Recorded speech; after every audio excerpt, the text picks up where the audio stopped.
Manchester United, they were brave. Get away with that. At home, we were They were brave. brave, Chuck. My gosh, we've fallen off. Middle to lower parts of the league, playing as a team that were chasing the title this season, and they had a good shape. They were compact, and they did not allow many attempts at their goal. But and as you say, right, Manchester United were playing at home, and they were more defensive in their approach against Arsenal. Came away with a point, came away with a result. Is that something to cheer about for Manchester United fans? Nope. I wish I could just stop there because there are no positives, Jay. I mean, if you think about it, the goal is a set piece. That's not coaching. That's just Bruno's individual brilliance that you found there as the manager. And as much as I said Arsenal played badly, if they played to 70% of what we know them to look like, at least over the past 2 seasons, if not necessarily this season, they win that game easy. Because if you think about the chance that Trossard misses, the chance that Trossard missed, there's like 3 or 4 shots that if maybe they're on target, there's a rebound to score or something, but he kept shooting wide. Merino shot wide as well. Maybe if they had a Saka, because he's proven to be quite pivotal in the ties between the two teams. Just Jay, if you look at the overall application of the United players, it's a low block. Okay, fine, granted, we're doing that. But in front of the box, no one's mopping up, no one's pressing. We played better in the second half, but Arsenal were all over us in the first half. And you're like, where's that passion and that fight where you will kick someone, pull someone, tug, do something, let them know that you're there. But for as long as I was counting Jay in the first half, the entirety of it, every Arsenal midfield player had time on the ball to do whatever they wanted with it. Hence the number of goals, the chances at goal that they had. It was a different story in the second half. They played a bit more. Hence there were chances on the counter. I mean, Raya was brilliant to deny Bruno and to deny... What was the other save that he... Mazraoui. Xerxes had other issues. Oh, yes, actually. Although that was straight at him, but good reflex save nonetheless. There's the Mazraoui volley as well that he saved. So, all in all, there are chances that you look at and you're like, had we scored those goals, maybe without Arsenal looking, maybe we'd get to win that one. But as much as Arsenal were as bad as I say they were, the goal was coming because there were chances every other minute. There was chances being created. So, gee, there are no positives in that one.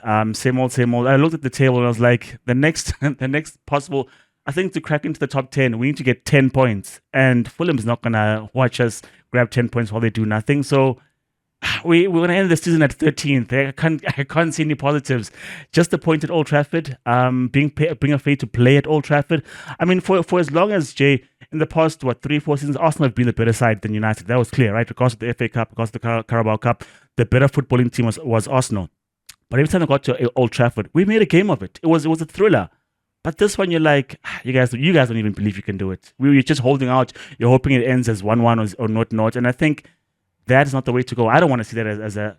CJ, this is what I want to... Based on our conversation last week, this is what it feels like to be a United fan. Nothing is moving. Nothing is going anywhere.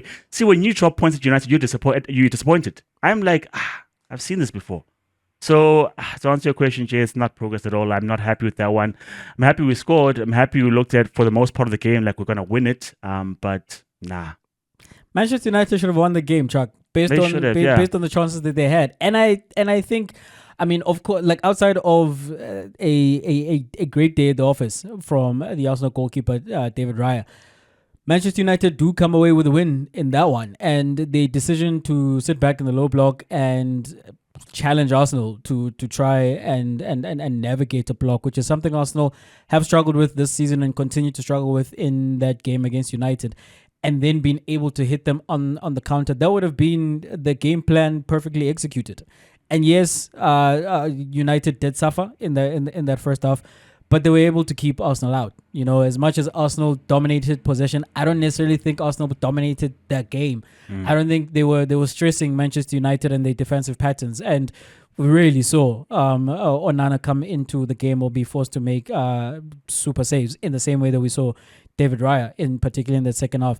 And then on the counter, Garnacho was dangerous. I felt he had a good game, and it was smart of him to run on that left hand side because Caliafori was struggling defensively, from what I could see. And then of course you have the quality of a Bruno, and when that free kick was blown, I knew that was going in, you know. And I thought to myself as an Arsenal fan, man, just make sure that the ball doesn't find its way to Bruno because he's such a dangerous player. He's such a good player. He's very clearly the talisman for Manchester United. So I do think, Chuck, there were some things like against a team that is in second place, and considering that Manchester United, if we cast them in the light that they find themselves in right now, and not as Manchester United, a team that is, what position are United in now? 11, 12, 13th, somewhere there.